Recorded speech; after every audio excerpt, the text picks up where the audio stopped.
Welcome to another This Week in Coworking discussion.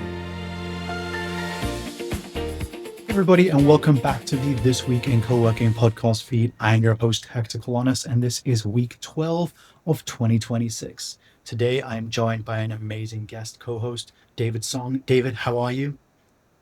Doing amazing. And yourself? Not too bad, not too bad. For the folks who haven't had the pleasure of meeting you at one of our co-working coffees or any of the other fantastic things you do around the co-working world, who are you and what do you do?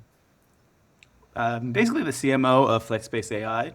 I've met a lot of you at these co-working events. I'm the one who probably talks too fast, and so I hope you're able to understand what I say. But I run marketing at Flexspace AI for the past, I would say, a year now. And so really helping our growth in terms of making sure that operators are taken care of and that we're growing our platform and our product in the co-working space. Love that. And if anyone has lived under a rock, what is Flexspace? So we're basically AI first, a revenue management platform, right? So again, I think we noticed about 4 years ago, technology and prop tech was a little behind on the co-working side. And so we developed a on-demand process in terms of dynamic pricing, remarketing engines, all based in AI to deliver revenue for operators that were, pretty much found revenue. Because again, before us, very few people were looking at optimizing the revenue versus member management. So a lot of people would have just assumed, oh, Flexspace is that e-commerce thing I just throw on top of my website, right? But it's so much more than that. I think you guys talked a little bit this week about your, smart marketing agents and how that helps marketing teams get back to what they actually love, i.e. marketing, and not the manual processes. Do you want to just tell us like one sentence about that before we dive into this week's newsletter? So I think a big reason why I joined the Flexspace is because ultimately at the end of the day, I'm a marketer. And I realize on the operator side that marketing is a big issue. That's a big gap that I hear from operators left and right on the platform, at your coffee events, and being able to apply the techniques that most sophisticated marketers are using in terms of remarketing, automation, AI marketing, MarTech, all of that in the operating side, and then within the platform, right? So we all know that Shopify, how well the abandoned carts work, the pop-ups works. We applied that to our platform. So now through AI, the customers and operators are allowed to remarket. And the importance of that is what I realized is in my work with operators as well as in the co-working side, is that marketing is such a need for all operators across the board, right? Your margins are tight. If you're a one office operator versus even a 90 per office operator, marketing is usually overlooked or the biggest spent, right? And so to be able to come and provide, kind of marketing intelligence and AI-based marketing for an audience through our platform, I think has been a game changer in terms of the category, and it's as well as for myself. We continue to develop the product so that if the operator is like, hey, we want to include CRM, we want to include pop-ups, we want to include social media, our platform is able to do that. Again, because we're revenue first, very less on the member management. Obviously, you guys know us, we are on the revenue management first side. And that's something that, again, was very important to me as I joined as CMO here at Flexspace. And you have had a pretty in-depth relationship or experience with co-working and with marketing, which is why I love geeking out with you. So let's dive into this week's newsletter. There's three main topics that I really wanted to kind of bring up. Obviously, we cannot dive into all the newsletters, all the links in the newsletter this week or any week.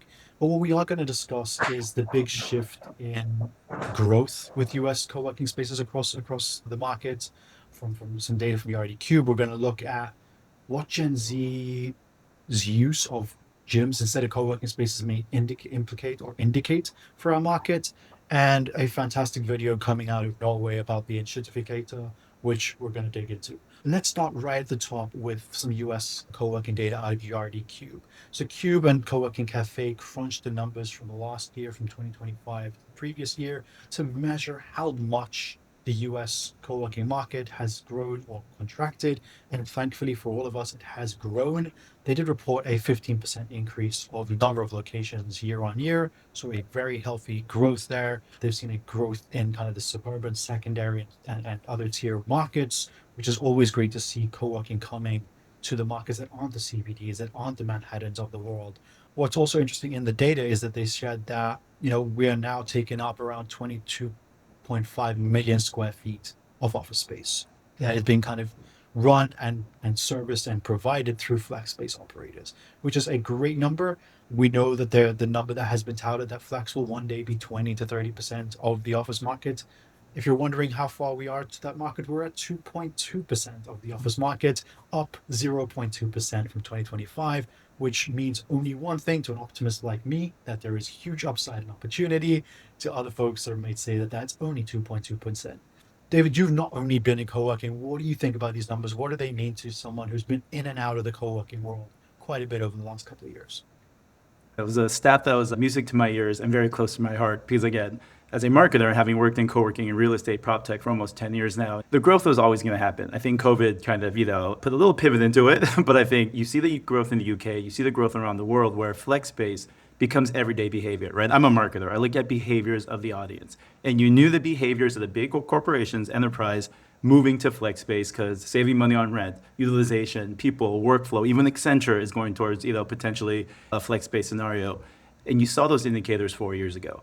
Now, the rest of the world caught up in flex space. And I think that we're seeing that in the United States. So again, I would be shocked if we were not at 10 to 15% in the next very short window, 18 months to 2 years. And by the way, we also have the data, and Yardi Kube, the data was fantastic because the growth in the United States is going to be exponential. I think it's going to come mostly from, now the other side is real estate, right? The developers, people who are going into this as an investment, realizing the opportunity where, if we get flex space into our buildings, that's guaranteed rent, guaranteed leases, square footage out the window. And now, we see that a lot on the investor side, right? So again, my lap in between co-working and, flex space, I did some work with real estate investors. And the number one thing they were looking for was assets that made them money. And flex space was top of that list. So you see two things happening, right? Behaviorally. One, enterprise solutions are now saying, or enterprise companies are saying, hey, go work at flex space. We're cool with that. And number two, money, right? You need money to grow a category, and you need, realtors and biz dev and the CBREs of the world to come in and say, hey, we're going to develop and spend a lot of money developing. I know that's a conversation for a little bit later in terms of the enshittification, but co-working space that really is up to the level of what an enterprise needs, and that makes them money, right? So less on the usage of it, but more on the, hey, can we attract the right operator to come in and make sure we take space and pay premium rent, right? So again, it becomes a square footage game, right? It's for us to grow, the money has to make sense. The investment is there. And are the operators making enough, right? Without, I know we're gonna talk about a little later, enshittification, are you still able to make enough in order to provide the same level of experience and community and what your brand's delivering? The biggest indicator for me was seeing the realtors and the real estate side saying, hey, I want to put money in flex. Where do I go? So that, again, I'm not shocked. From the data that we're discussing here, 609 new operators launched in the year, right? Huge growth and kind of new people as you're coming in to figure out how to make money in this industry, how to be a part of it. A little later in the newsletter, we also discussed, Voss shared their 2025 reports, and they shared something like, well, Office Evolution saw a 13% growth in annual revenue. VentureX saw an 11% increase in annual revenue. They saw a 67% growth in membership at Office Evolution. So even the franchise side is also growing worldwide, but also here in the US. So great to start with some strong numbers. To completely agree with you that it's inevitable that Flex will absorb more and more space. I'm very, very curious to see the methodology of the data source. Like, are they counting all of the Tissue Inspire buildings as Flex? Because even though they may be out as a suite, they are Right. adaptable Flex. and can be turned into a Flex offering at the press of a button. So really, really interesting to see. I think the number is actually higher if we look purely at the operators who are leaning towards the Flex methodology or co-working methodology and technology, as opposed to just, hey, you can come and book this on a day pass. So fascinating numbers. I could geek out about the numbers all day, but let's kind of jump over to the flip side of this, right? We're seeing growth in numbers. We're seeing enterprise demand. We're seeing a lot of these different types of use cases of co-working. But one that we're still not really understood, and I've brought on Gen Z whisperers, I've brought on a whole bunch of people far younger and far knowledgeable than myself to tell us what they think about co-working. But there was a story that we've been following for a couple of weeks in the newsletter about Chelsea Peers Fitness, which for folks who maybe this is your first episode because you're a fan of David Song and you've never heard of us before, previously we talked about how that one founder, the founder of Yext, basically shared a LinkedIn post saying, hey, all these great solo founders, these young guys, are not building businesses in coffee shops or in co-working spaces or in venture studios. They're all meeting at the specific gym in Flatiron and building businesses from the shared table there. We saw a news report going in and interviewing people who are working from this gym this week. And as much as you agree or disagree about building a business from a gym, the reasoning, the why here, why nowhere else, why this over a co-working space is a good conversation starter to have, not only with Gen Z in your target market, but with your marketing team, with your sales team, because the things they were asking for are the things that co-working spaces are built on. It just maybe missing the mark with communicating that to this audience. Now, we both live near enough to this gym. David, what are your thoughts about building a business or building a marketing team from the gym? Well, I think there's two aspects of this, right? There's, again, I mean, use word behavior again, but you look at the behavior of a Gen Z, even Alpha, of this next generation workforce, right? Whether it's a startup or whether they're going to become an analyst at Goldman Sachs, it doesn't really matter. It's about the end audience and the user of this space. They want amenities, right? We see this day in and day out from our operators adding new amenities to our platform saying, hey, our audience is asking for usage of a movie room, usage of, the main space to throw a party. So we see that even within the current space. So I wasn't shocked to see, any gyms, because again, I always felt that the next level of flex space and co-working, we've discussed the two different words, but, this is why I like co-working as a category term, because you are literally co-working in any space. It could be my apartment. It could be any unit. So again, for the Gen Z, working out, physical, having a side hustle, these are behaviors that we're seeing that they want to have access to. And by the way, this is a generation. I am a old fart, close to baby boomer Gen X, whereas Gen Z, me, right? As a marketer, I market to these guys. It is about them, come to me, right? And so, that's literally what the gym is. Hey, if you're an investor, come to Chelsea Fitness, Chelsea Piers. If you're going to be, working for me, we're going to be on the treadmill. And by the way, 90% of kind of our working together is going to be me beating you and doing something. And we'll talk work about 10%. And by the way, we'll play sand volleyball 2 hours later. And I think that is something that's happening. And I do think that trend is going to continue. It's funny you say that because, again, something that we've looked at in terms of our product offering is, do we look at gyms? Do we look at the class path kind of mentality where are more people getting to use the gyms as flex space, right? They already use it when we've all done it where, oh my God, I'm late for a meeting. I'm going to go shower at the gym at Equinox. I'm going to run away and I don't even use it for the gym, right? But because I had access to it, I did my shower there. That's exactly what's happening, I think, with the Chelsea Piers situation where people are actually going in, doing meetings, it's convenient, and getting out, right? Again, and I think the second thing that's happening to this audience is let's not forget that work to them is not the priority, right? This is a lot of times they enjoy work and it's a side hustle. Many side hustles, right? So again, a lot of times these entrepreneurs have a full-time job, also, have 2 startups as well as has a team of 8, and they want a space where, again, it's where I could do all my work at once. And I think gyms, and I was not shocked. Again, I wish I had thought of it before where I would open a gym. That's also a flex space, right? So again, hey, maybe I will tell an investor that. You interested in Hector? Or I'm shocked.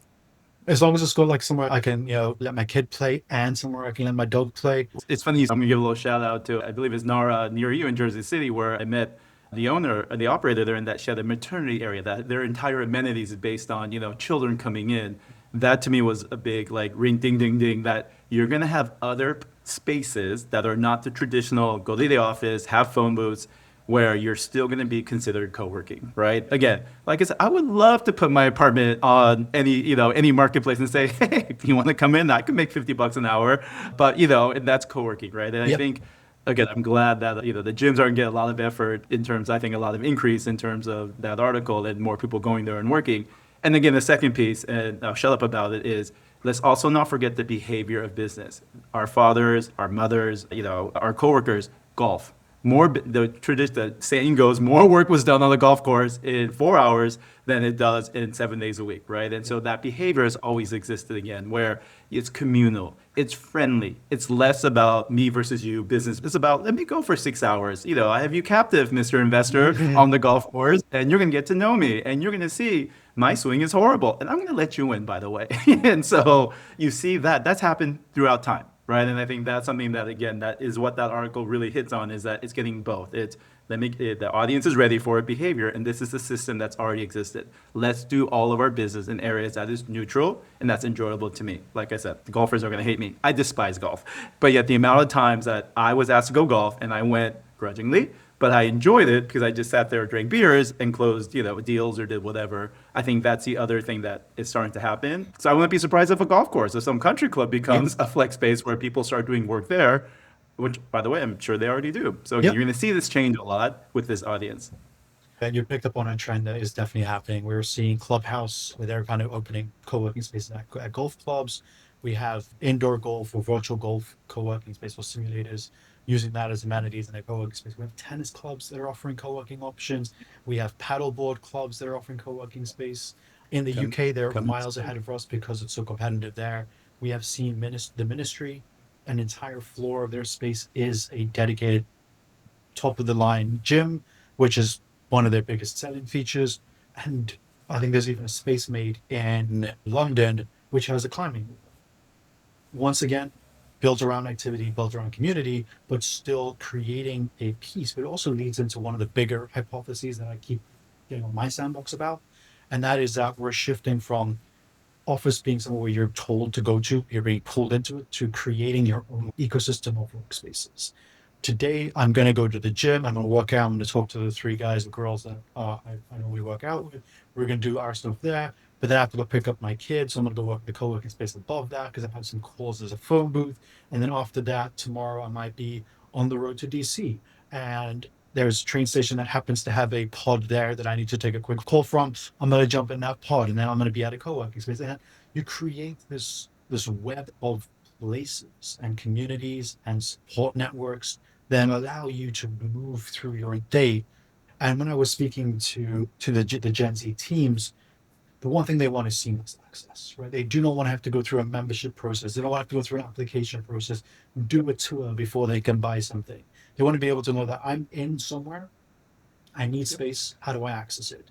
And we're seeing a resurgence of Gen Z focused booking platforms.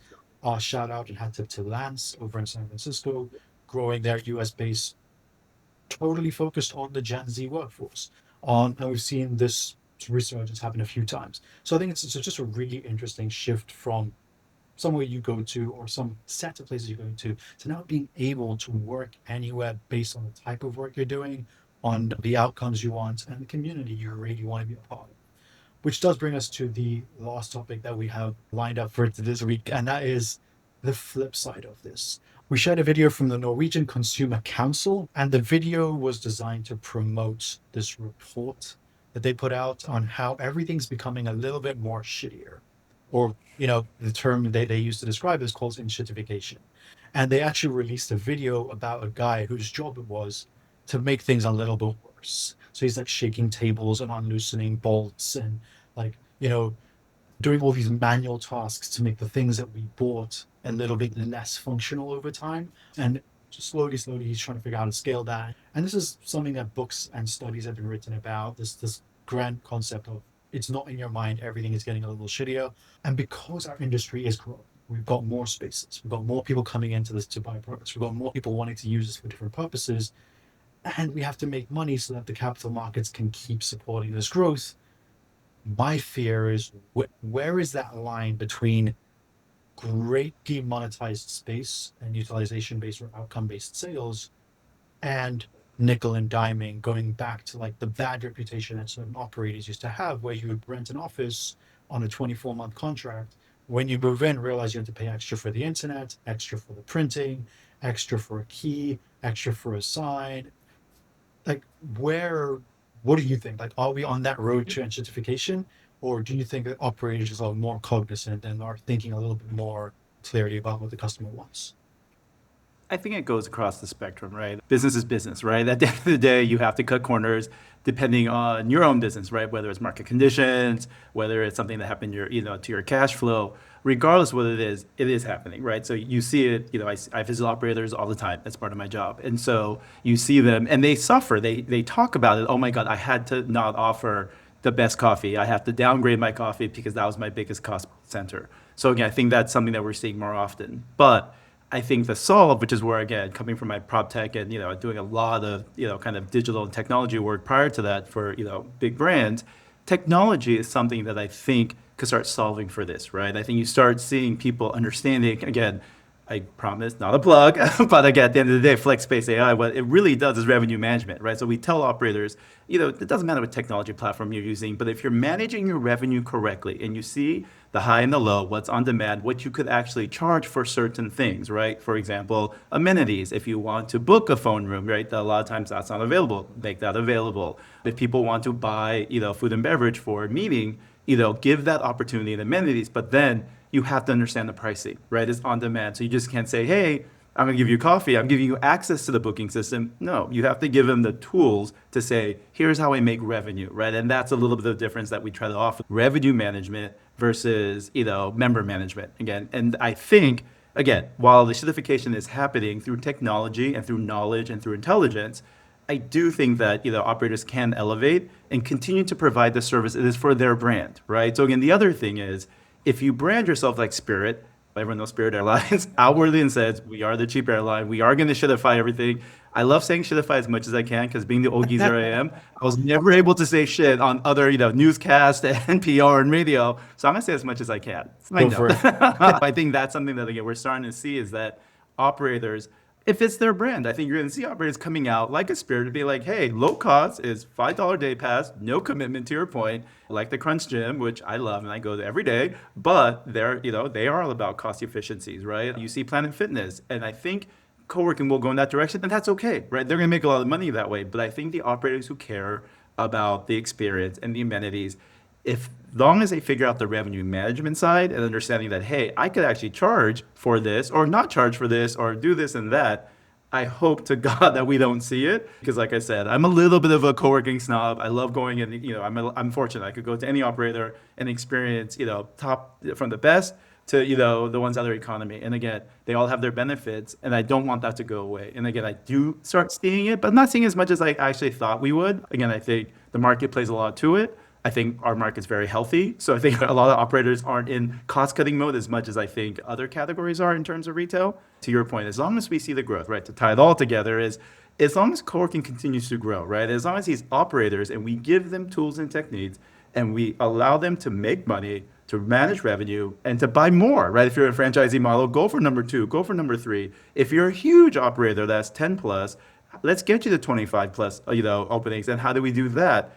Revenue, right? It's like you have to make money, and at the end of the day, understanding that from the operating perspective, and then marketing, right? The last piece I'll say is it's your brand, right? So if you're gonna, if you see certification, or if you're gonna start kind of thinking that way, we tell operators, let's look at the data, let's understand what your brand is, and that's how we then very nicely introduce a certification if we have to. If not, how do we help you figure out the revenue side of it so that you don't have to do that. But again, I'm very happy to say being a, operator snob and all the operators that I go visit every day, you guys know who you guys are, love you all. I haven't seen it, right? Thank God. And so I'm happy to say in New York, again, I'm a New York based, co-working snob.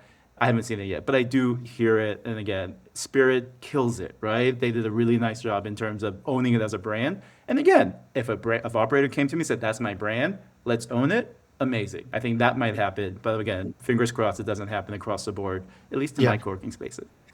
I've got a bunch where I'm like, oh, that would be a bit terrible to happen to.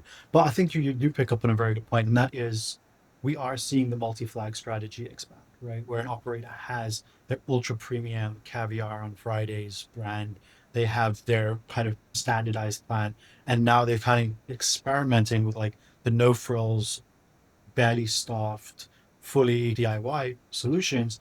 And no one has really nailed that piece yet. I think it does come down to technology and operational overhead and optimization and process structuring. But I can see a Ryanair or a Spirit brand, just like Easy Offices in the UK tried to do back when they were Easy Internet and then they became Easy Offices to try and absorb this co-working demand. I think if we're getting to a point where that may make more sense with slightly more premium than just like an open plan, but it is on a budget-friendly or economy-based pricing, very much focused on transactional on-demand use. So I completely see that as being a possibility. Dave, I could geek out with you all day. I am so glad that whenever you're listening to this, folks, if you are in DC, we're probably going to be in DC, David and I, speaking to a whole bunch of operators at our co-working leaders coffee. If you are not able to join us for that, head over to twic.co patreon.com/coffee and join us for a future date. I know Dave and I love going to the ones here in New York. We will be doing DC. David, if people don't see you at either of those meetups, where can people find you and geek out with you about all things revenue and co-working? It's really difficult to not reach out to me on LinkedIn. There's, look at my face, just type my name in. My email, again, it's pretty, I'm happy to say it out here. I don't care. Whoever listens to it, david@flexspace.ai.